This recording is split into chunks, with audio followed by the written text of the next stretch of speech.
Halo pemirsa, berjumpa lagi dengan kami di One News Internasional TV One Newscom. Berita One News Internasional hari ini bakal membahas soal rekaman warga menangkap momen tsunami menghantam kota Savero, Kuril, Rusia pada Rabu 30 Juli. Dalam video terlihat ombak besar menyapu bangunan dan puing ke daratan menenggelamkan garis pantai. Informasi lainnya adalah kapal induk Amerika Serikat Gerald R. Ford ikut serta dalam latihan bersama 7 negara NATO. Latihan ini bagian dari tahap kedua latihan serangan Neptunus yang digelar NATO.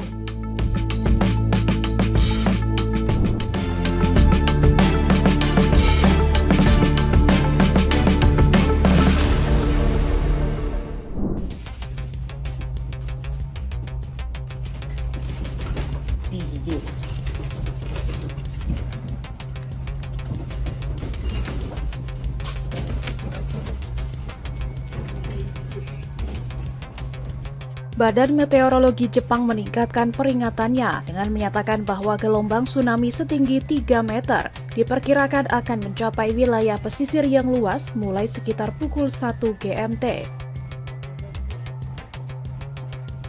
Siaran NHK juga melaporkan bahwa perintah evakuasi telah dikeluarkan oleh pemerintah untuk beberapa wilayah.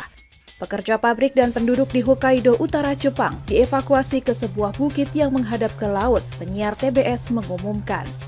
Pemerintah Jepang mengeluarkan peringatan tsunami dan perintah evakuasi setelah gelombang besar diperkirakan menghantam wilayah pesisir. Peringatan tersebut muncul setelah gempa bumi besar mengguncang semenanjung Kamchatka di Rusia Timur Jauh. Gempa tersebut sempat dicatat dengan magnitudo 8,8 sebelum direvisi menjadi 8,0 oleh Survei Geologi Amerika Serikat. Pusat gempa berada 126 km dari kota Petropavlovsk-Kamchatsky dengan kedalaman 19,3 km. Tsunami setinggi 3 hingga 4 meter tercatat di beberapa wilayah Kamchatka, merusak bangunan dan memicu evakuasi. Kamchatka berada di cincin api Pasifik, wilayah rawan gempa dan letusan gunung berapi. Sistem peringatan tsunami Amerika Serikat juga mengeluarkan peringatan untuk Jepang, Rusia, Alaska, Hawaii, Guam, dan Mikronesia.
Gempa timur jauh Rusia Rabu dini hari memicu peringatan tsunami di beberapa wilayah Jepang, Alaska, dan Hawaii. Kerusakan dan evakuasi dilaporkan terjadi di wilayah Rusia yang paling dekat dengan epicentrum gempa di semenanjung Kamchatka. Pusat Peringatan Tsunami Pasifik menyatakan bahwa gelombang setinggi 1 hingga 3 meter di atas permukaan air pasang mungkin terjadi di beberapa wilayah pesisir Hawaii, Chili, Jepang, dan Kepulauan Solomon. Gelombang setinggi lebih dari 3 meter mungkin terjadi di beberapa wilayah pesisir Rusia dan Ekuador.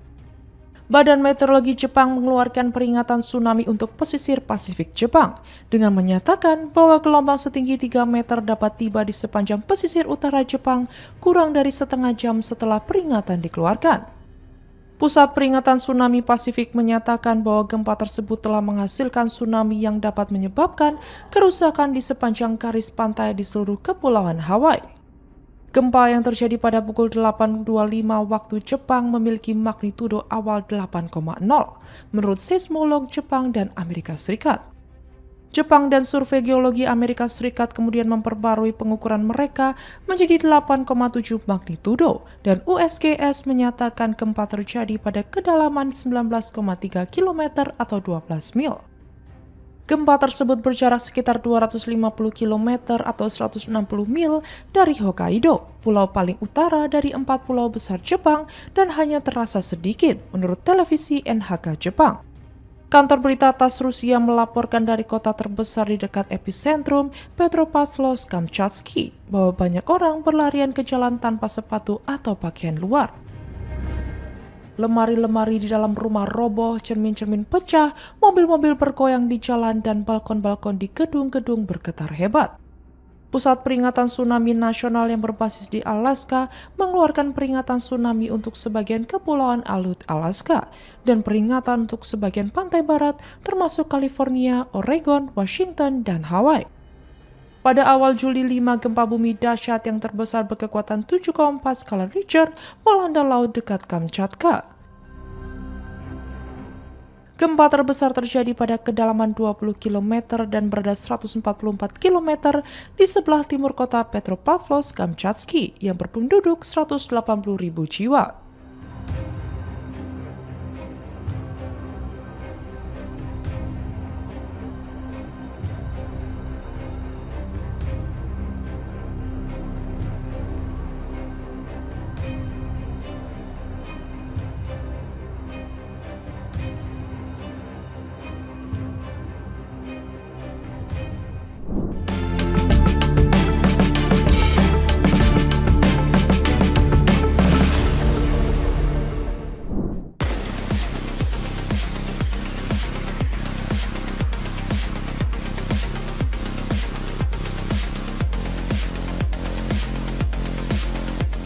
Rekaman warga menangkap momen tsunami menghantam kota Severokurilsk, Rusia pada Rabu 30 Juli.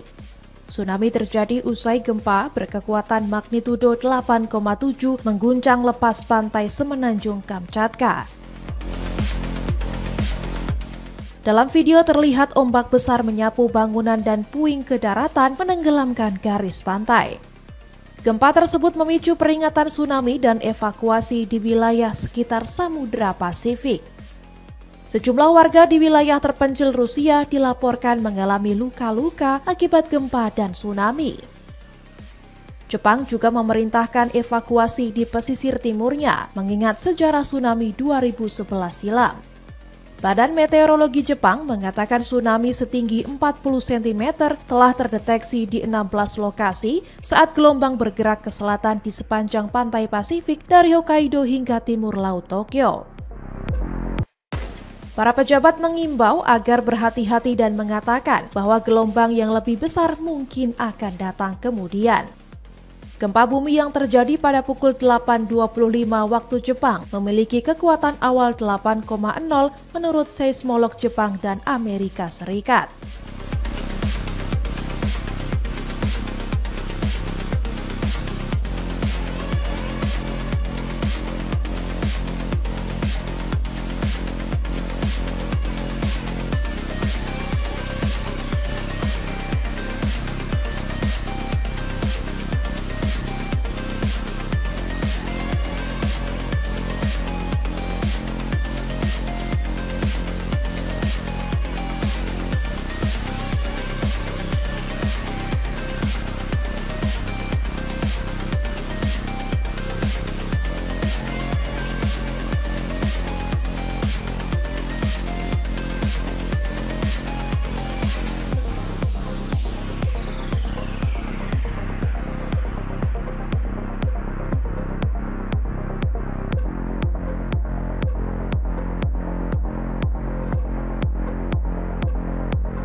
Gelombang tsunami menghantam kota pesisir Severokurilsk, menyeret puing-puing dan bangunan hingga ke daratan.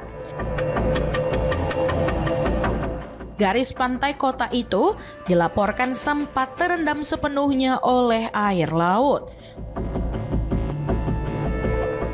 Reuters memverifikasi rekaman tersebut dengan mencocokkan bentuk bangunan dan kontur wilayah dengan citra satelit. Waktu kejadian juga telah dikonfirmasi berdasarkan laporan media lokal dan pernyataan resmi pemerintah. Guncangan besar ini turut memicu peringatan evakuasi di sejumlah kawasan lain di sekitar Samudra Pasifik. Sejumlah warga di wilayah terpencil Rusia mengalami luka-luka ringan. Pemerintah Jepang yang sebelumnya dilanda bencana tsunami besar pada 2011 juga menginstruksikan evakuasi di sepanjang pesisir timur sebagai langkah antisipasi.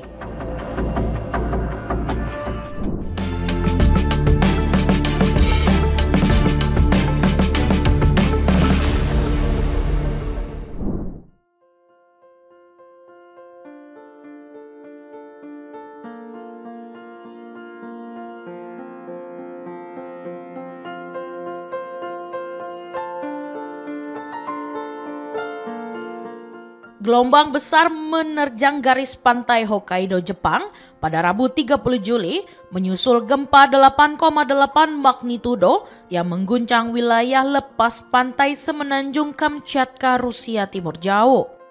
Otoritas Jepang segera mengeluarkan perintah evakuasi untuk sebagian besar kawasan pesisir timur, wilayah yang pernah dilanda bencana gempa dan tsunami besar pada 2011. Warga diminta menjauh dari pantai dan menuju lokasi yang lebih tinggi sebagai langkah antisipasi terhadap potensi gelombang susulan.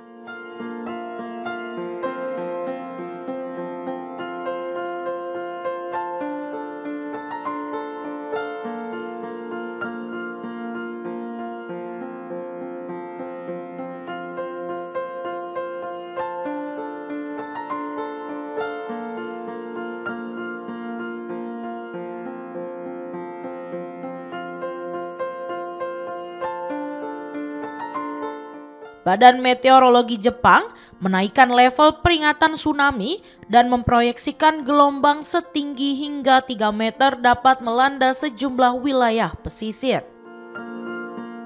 Peringatan itu dirilis tak lama setelah gelombang pertama terpantau mendekati daratan. Kondisi darurat melanda kota-kota pesisir sepanjang Pasifik Jepang.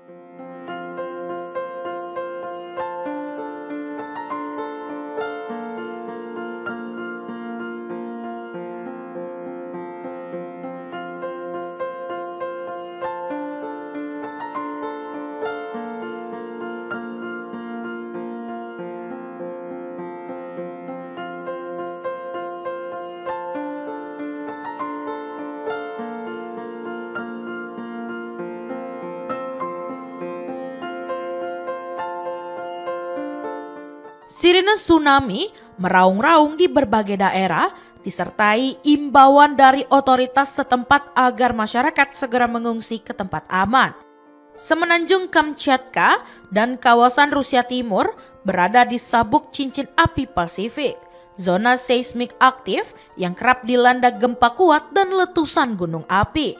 Aktivitas geologis tinggi di kawasan ini kerap memicu peringatan bencana lintas negara.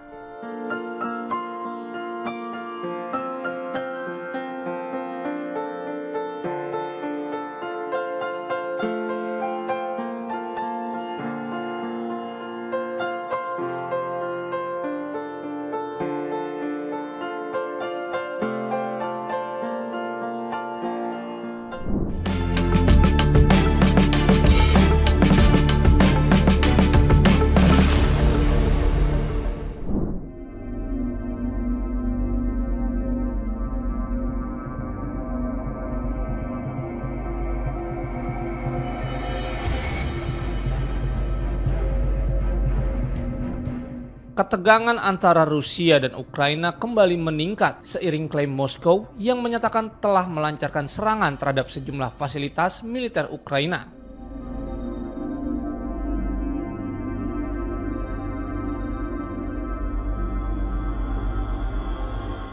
Dalam laporan resminya pada Selasa waktu setempat, Kementerian Pertahanan Rusia menyebut bahwa serangan dilakukan ke bandara militer, bengkel produksi drone, pusat pelatihan operator drone, serta lokasi penempatan pasukan Ukraina dan tentara bayaran asing di lebih dari 140 titik.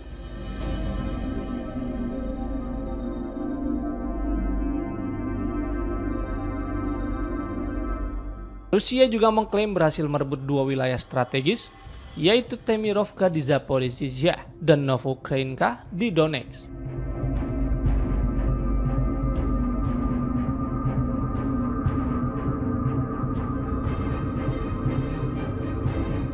Serangan ini disebut sebagai bagian dari operasi militer berkelanjutan yang terus digencarkan di berbagai front timur dan selatan Ukraina.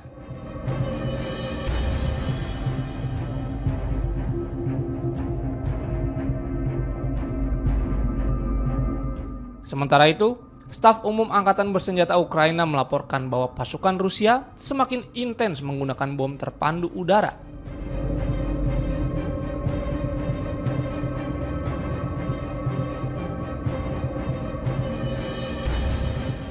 Dan drone serang di wilayah Zaporizhzhia. Di samping serangan udara, unit darat Rusia juga dilaporkan terus melancarkan operasi ofensif untuk menekan garis pertahanan Ukraina.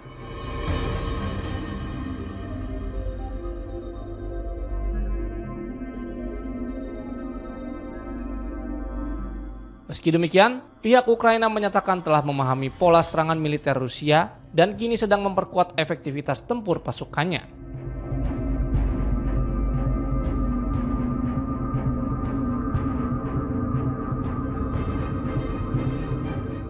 Kiev menegaskan bahwa garis pertahanan di wilayah Zaporizhzhia tetap solid dan siap menghadang setiap upaya serangan lanjutan dari pasukan Rusia.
Serangan rudal Rusia di Kamiansk, Ukraina, menewaskan 3 orang pada Selasa dini hari 29 Juli.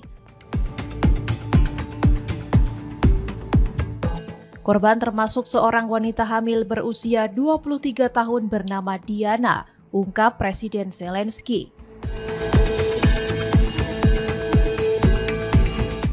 Dua bangunan dan 1 rumah sakit utama rusak akibat serangan tersebut, kata Wali Kota Andriy Bilousov.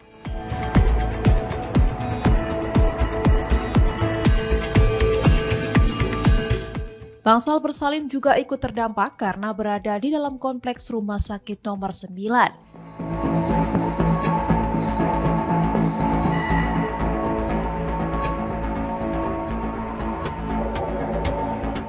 Sebagai balasan, Ukraina meluncurkan puluhan drone dan rudal ke wilayah Rusia malam itu juga.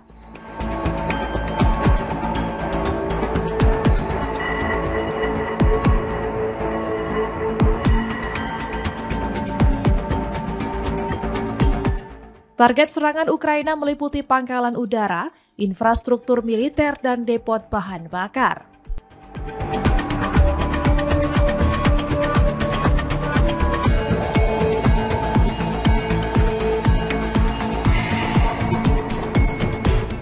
Rusia mengklaim telah menembak jatuh 74 drone di 5 wilayah berbeda. Meski begitu, kerusakan tetap terjadi termasuk kebakaran di stasiun kereta barang di kota Salsk, Rostov.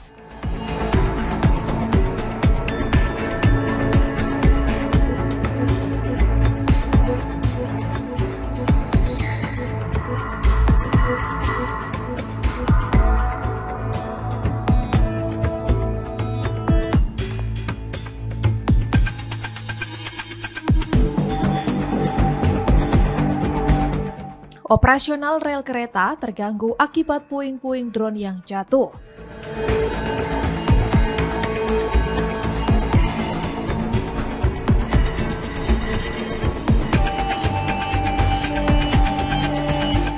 Serangan ini terjadi beberapa jam setelah Presiden Amerika Serikat Donald Trump memperingatkan Putin soal tenggat sanksi.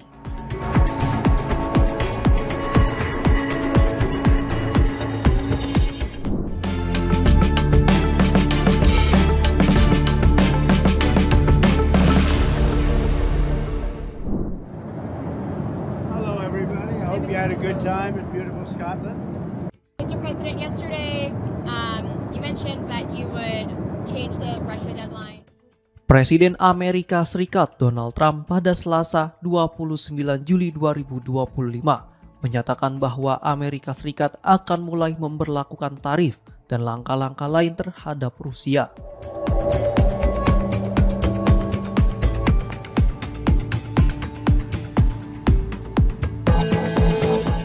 Sepuluh hari dari sekarang jika Moskow tidak menunjukkan kemajuan dalam mengakhiri perang yang telah berlangsung lebih dari 3 tahun di Ukraina.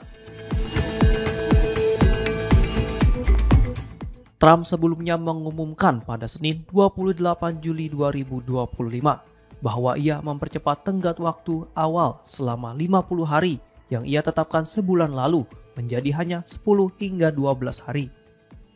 Pada Selasa, dirinya mengatakan kepada wartawan bahwa dirinya belum menerima tanggapan dari Rusia.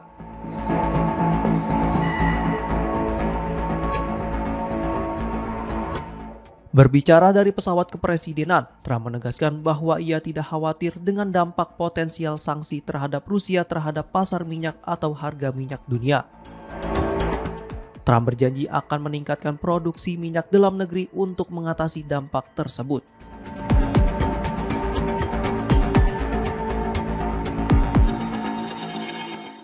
Meski sebelumnya pernah menyatakan memiliki hubungan baik dengan Presiden Vladimir Putin, Trump kini semakin frustasi karena Moskow menolak menyepakati gencatan senjata. Tenggat waktu terbaru ini menunjukkan bahwa Trump siap menjalankan ancaman sanksinya setelah sebelumnya ragu-ragu.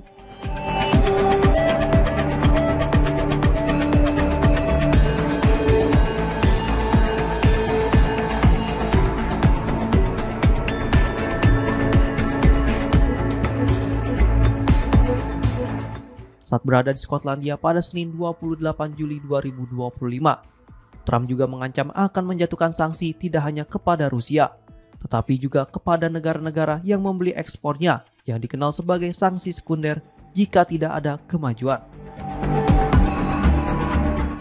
Menteri Keuangan Amerika Serikat Scott Bessent mengatakan kepada wartawan bahwa dirinya telah membahas sanksi sekunder ini dengan pejabat Cina selama 2 hari perundingan bilateral pekan ini. Ia memperingatkan bahwa Beijing bisa dikenai tarif tinggi jika terus membeli minyak dari Rusia.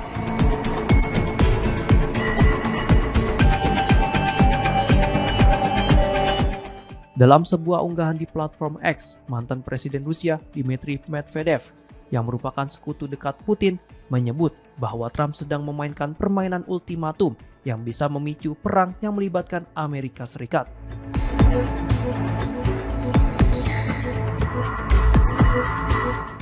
Trump yang juga sedang menghadapi kesulitan dalam upaya mencapai perdamaian di Gaza.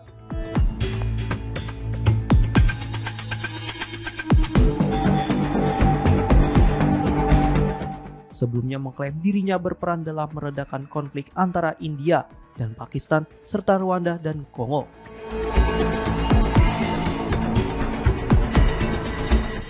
Saat berkampanye sebelum kembali ke Gedung Putih pada Januari, Trump berjanji akan mengakhiri konflik Rusia-Ukraina dalam 1 hari.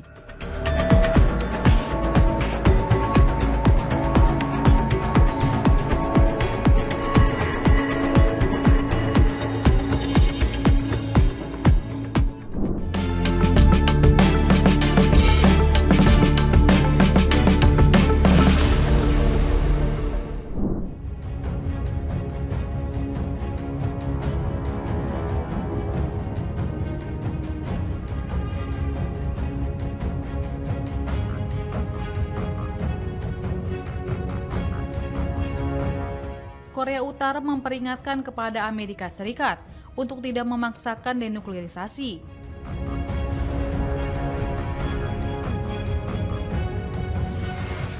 Peringatan itu disampaikan Pyongyang setelah seorang pejabat Gedung Putih mengatakan Presiden Amerika Serikat Donald Trump terbuka untuk berdialog dengan pemimpin korut Kim Jong-un.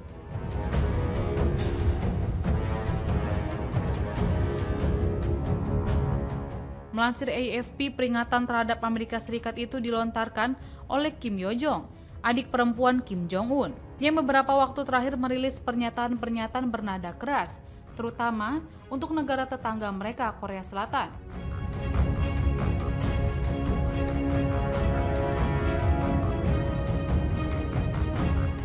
Kim Yo Jong menyebut hubungan pribadi antara kakaknya dan Trump tidak buruk.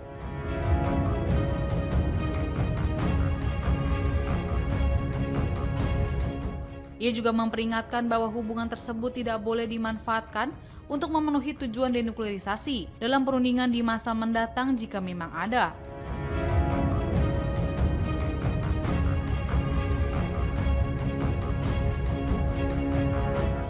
Diketahui Kim Jong-un dan Trump sudah 3 kali menggelar pertemuan selama masa jabatan pertama Trump dalam upaya mencapai kesepakatan soal denuklerisasi korut.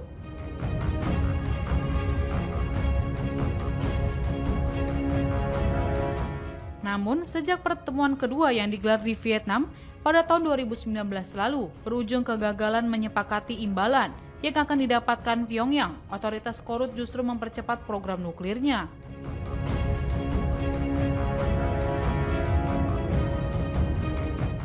Kim Yo Jong tampaknya merujuk pada seorang pejabat Gedung Putih yang tidak disebutkan namanya itu.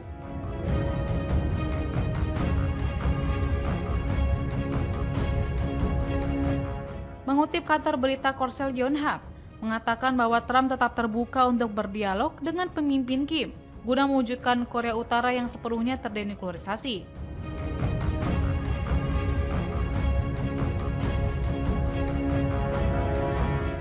Dia kemudian memperingatkan Washington agar tidak memanfaatkan hal tersebut untuk mencapai denuklerisasi.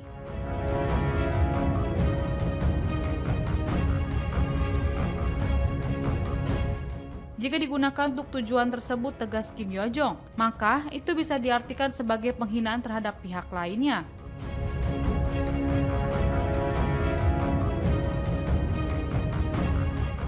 Tak hanya itu, Kim Yo Jong mendesak agar Amerika Serikat mengakui korut sebagai negara bersenjata nuklir.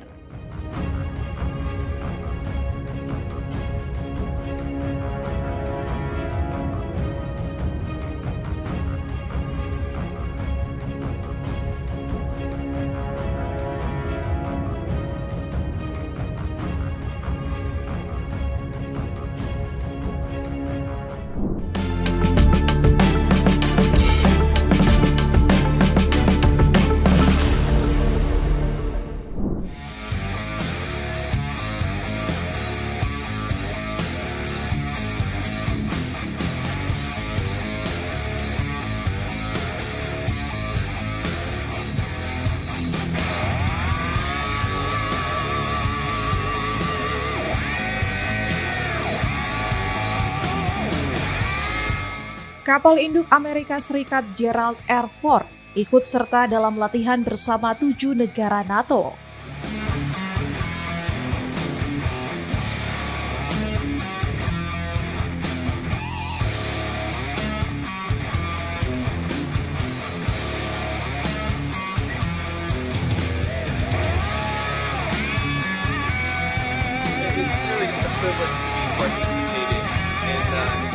Latihan ini bagian dari tahap kedua latihan serangan Neptunus yang digelar NATO.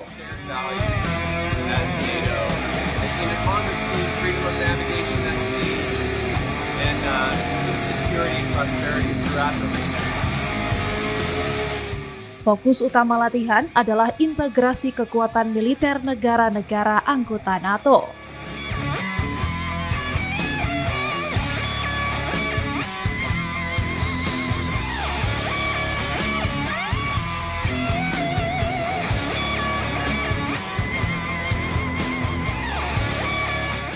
Misi mencakup serangan jarak jauh di kawasan Baltik dan Laut Hitam. As the centerpiece of Carrier Striker 12, this is our most adaptable, our most capable. NATO menyatakan latihan ini bersifat defensif dan tak ditujukan ke pihak manapun. Our allies here in the region, we really just present an amazing force. When we work together. Gerald R. Ford adalah kapal induk terbesar dan terbaru yang aktif di dunia saat ini.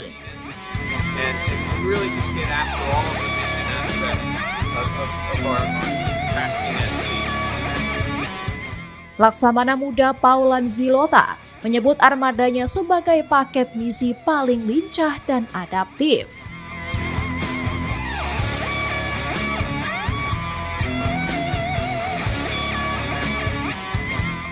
Latihan bertujuan menjaga kebebasan navigasi dan manuver di wilayah NATO.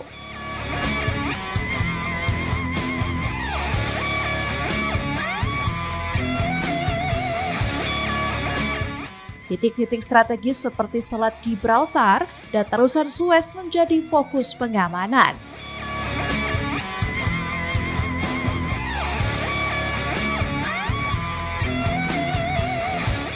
Pasukan dari Finlandia, Yunani, Italia, dan Prancis terlibat dalam operasi laut dan udara.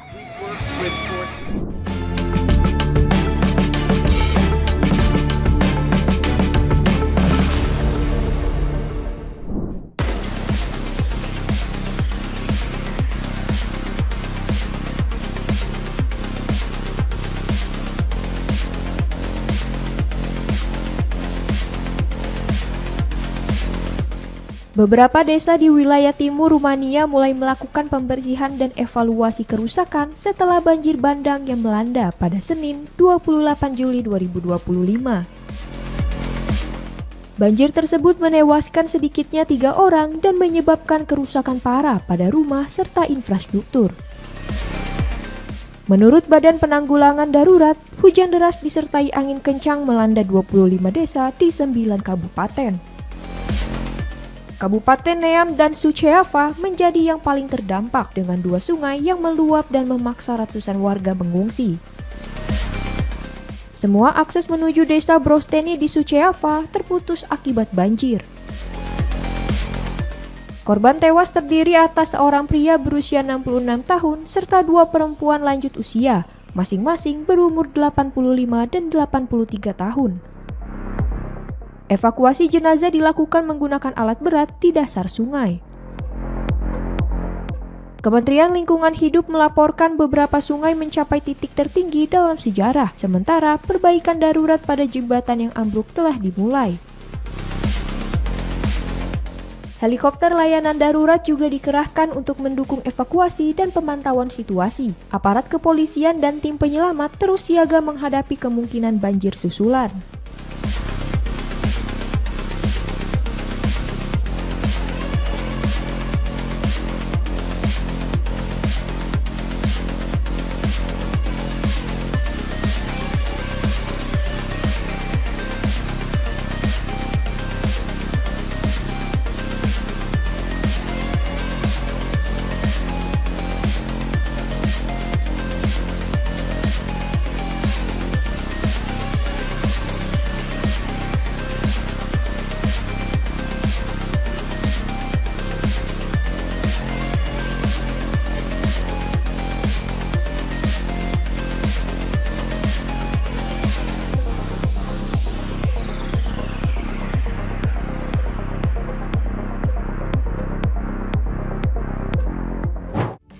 Demikian informasi yang dapat kami sampaikan pemirsa. Terima kasih telah bergabung bersama kami. Sampai jumpa di One News Internasional berikutnya.